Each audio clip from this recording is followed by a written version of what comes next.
নাই করে কোটাটা ঘরে রাখতে বুঝা যাওয়া হচ্ছে বাবা।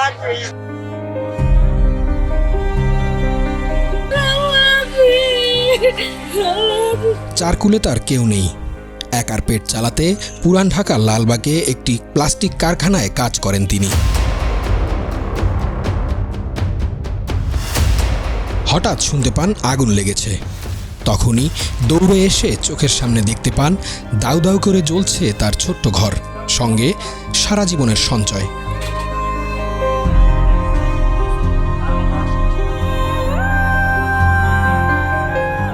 আমার কেনে বাবা, আমার বুড়া কালে কেনা দরদ থাকবো, কেনা খাওয়াই বেলে আমি ভবিষ্যৎ করছি, কটা টাকা কামাই করছি। এই আকুতি তার একার নয়। আমি কোনো মতো আমার মাইয়াটারে কুলে করে লইয়া তাড়াতাড়ি করে নিচে নামবেছি, টাকা পয়সা কিচ্ছু আনতারি নাই গা। 17 ডিসেম্বর দুপুর 1:30টার দিকে লালবাগের ইসলামবাগ চেয়ারম্যান ঘাট এলাকায় একটি প্লাস্টিক কারখানায় আগুন লাগে। খবর পেয়ে দুপুর 1:50 ফায়ার সার্ভিসের প্রথম ইউনিট ঘটনাস্থলে পৌঁছায়।